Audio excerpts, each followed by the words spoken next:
నిన్నే చెప్పుకున్నాం మ్యాంగ్లూర్ కర్ణాటకలోని మ్యాంగ్లూరులో రాముడికి వ్యతిరేకంగా ఒక టీచర్ చేసినటువంటి వ్యాఖ్యలతో విరక్తి చెందినటువంటి ప్రజలు ఉద్యమించేటప్పటికి ఆమెను ఉద్యోగం నుంచి తీసేశారంది. వాస్తవంగా అక్కడ ఫస్ట్ ప్రభుత్వం అయితే ఆమెను కాపాడడానికి ప్రయత్నం. ఇంతకీ విషయం ఏంటంటే ఆవిడ క్రిస్టియన్ టీచర్, క్రైస్తవ స్కూల్లో క్రిస్టియన్ టీచరు రామాయణం గురించి చాలా డెరగేటరీ కామెంట్స్ చేసింది. చివరికి ఎమ్మెల్యేతో పాటుగా అక్కడ ఉన్నటువంటి ఆ అమ్మాయితో పాటు మిగతా టీచర్ స్టూడెంట్స్ పిల్లలు కూడా గొడవ చేసేటప్పటికి ఆమెను తొలగించాల్సి వచ్చింది. విద్యార్థులకు సంబంధించి ఇది అత్యంత కీలకమైనటువంటి అంశం. మంగళూరులోని కోస్టల్ టౌన్లో ఉన్న సెయింట్ గెరోసా ఇంగ్లీష్ హెచ్ఆర్ ప్రైమరీ స్కూల్లో క్రైస్తవురాలైన సిస్టర్ ప్రభ ఉపాధ్యాయురాలుగా పనిచేస్తుంది. ఇటీవల విద్యార్థులకు విద్యాబోధన ఇస్తున్న సమయంలో రామాయణ మహాభారతం కేవలం కల్పిత గాథలేనని పేర్కొంది.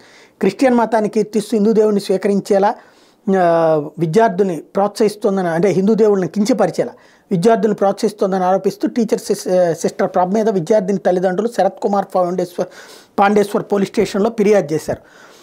సోదరి ప్రభ ఫిబ్రవరి 8న పనియే పూజ అనే అంశం మీద పాఠం చెప్తుంది. ఆ టైంలో ఆవిడ హిందూ మతం మీద చెడు పదాలు వాడారు. హిందూ దేవుళ్ళ గురించి, మన దేశ ప్రధాని గురించి, హిందూ మతం ఉనికి గురించి ప్రశ్నించారు.